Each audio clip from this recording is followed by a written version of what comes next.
Hello guys, abantu benshi bakunze gukora ibi bintu ugasanga umuntu yagiye kuri TikTok downloadinze video hanyuma akaza agahita uploadinga kuri YouTube. Ariko wareba ku ruhande ukabona hari Watermark ka TikTok kariya nyine kaba kanditseho TikTok, kanditseho n'izina ry'umuntu wa downloadingiyeho iyo video kuri account ye. Ubwo rero aka kantu iyo ugakoresheje nyine kuri video yawe ya YouTube ukayidownloadinga kariho ukayuploadinga, iyo abantu bakurebye babona ko utari professional mu gukora ibyo bintu. Ariko rero muri video ngiye kwereka ukuntu wabigenza ukadownloadinga video ya TikTok ukawutamaka katariho. Ibi rero bikunze kubera content abantu benshi, urabona nk'uyu nguyu bamwita Kigali yacu TV, afite abantu 80 kandi abikuye mu uploadinga zino shoti yakuyeho Watermark ya TikTok akazishyira kuri YouTube channel ye. Rero bikaba byaramuzamuriye account ye nyine ya YouTube ikaba igeze ku 80. Ubwo rero ngibi wabigira content ku bantu babuze content nyine wagenda ukajya downloadinga video za TikTok nta Watermark iriho noneho ukazaploadinga kuri YouTube. Hanyuma yongeye mugiye kubona muri video ugiye kubikwereka, unyite Fabien mwana ukora ibintu ku murongo byiza kandi byizewe. Reka dutangire. Ubwo rero mu gutangira turakenera application imwe, none dukenere na application bita TikTok. Iyo application rero ikaba yitwa TikTok videos downloader no Watermark. Turaza hano muri Play Store nyine, none dufungure Play Store twinjiremo. Nitumara kugera muri Play Store turaza hano muri search gutya, none dusearchinge TikTok videos, none ibindi birizana hano hejuru TikTok videos downloader. None hano munsi yahita yizana ibindi nyine, urahita ukanda kuri TikTok videos downloader no Watermark. None rero barahita batuzanira application nyinshi, ariko twebwe turaba dukeneyemo imwe yonyine ariyo yingiyi nyine, yingiyi gutya, yingiyi ntunze hakarongo. None rero numara kubona yingiyi nyine yitwa video downloader no Watermark nyine, ariko nyine kaba kameze nka TikTok nyine. None uraza nusanga hano handitse update, wari uyifitemo ugasanga hano handitse update, uhita wakanda uyupdatinge. None nusanga handitseho install uhita uyinstalla. None ubundi dukomeze tugendane, urabona ko iri kwinstalla. None nyine iyo ukanze kuri update hari izindi features ziba ziri kuzamo nyine utari usanzwe nyine ufite. None rero urabona ko irimo installa nyine tu. None rero hano iri kwinstalla, none rero ugategereza akanya gatoya rwose ngo kugira ngo nyine irangize kwinstalla. Urabona hano none ko yarangije. Ahangaha nta guhita ukanda kuri open, ahubwo uhita uza muri TikTok yawe. Muri TikTok nakubwiye ngo turi bukenere TikTok, dukenere ni application. Uhita uza hano muri TikTok yawe, noneho iri application iba yamaze kujyamo. None ukaza muri TikTok, ikintu tuba tugiye gukora ni ukurebamo video dushaka kudownloadinga idafite Watermark ya TikTok nimwe.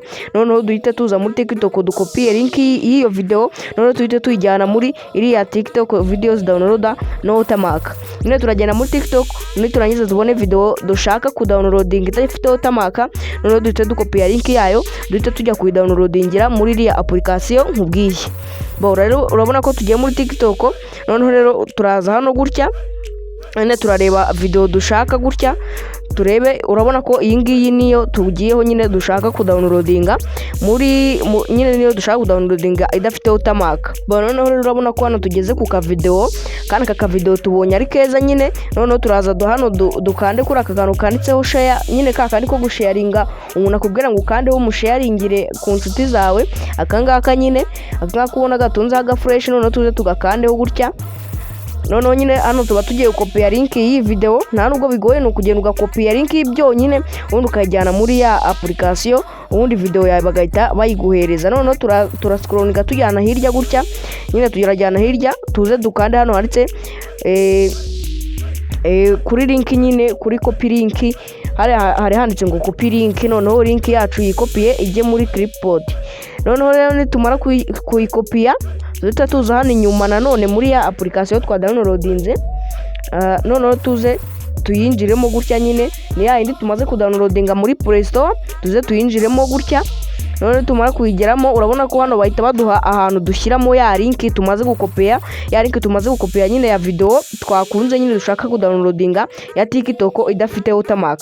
None rero turaza dukande kuri aka kantu nyine, akangaka kameze nk'agapapuro nyine, tuze tugakanda. None turebe za link ahantu ziba zagiye naho munsi, duhite dukanda kuri link. None ubundi dukande hariya hejuru handitse ngo download, hariya h'umutuku handitse ngo download. None tumara kuhakanda gutya hano munsi urabona ko hari akantu gahita kikaraga, baba bari gucekinga link washyizemo kariyo, nibasanga link washyizemo atariyo ntago bari buzane video nyine, ntago video iri buboneke tu.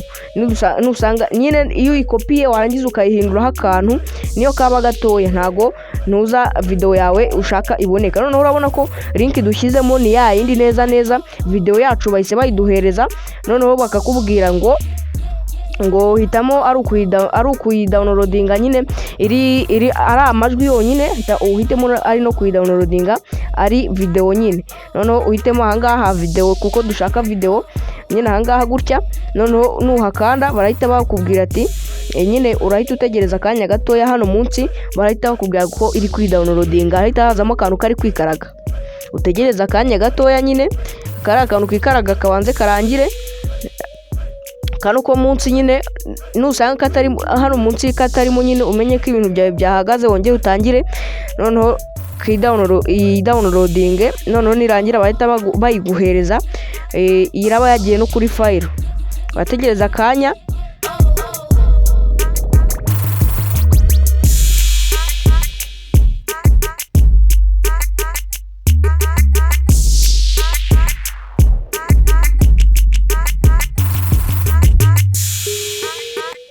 Rero urabona ko video yacu yarangije kuyidownloadinga, urabona ko yahise yibika nyine. Hano bahita bakubwira ngo download complete, bagahita baguha n'agaterebye hano munsi na ya video twabonye kuri TikTok. Niba ubyibuka neza video twakopiye link muri TikTok ni iyi ngiyi nyine, niba ubyibuka neza twatangiranye wakurikiye video paka irangiye.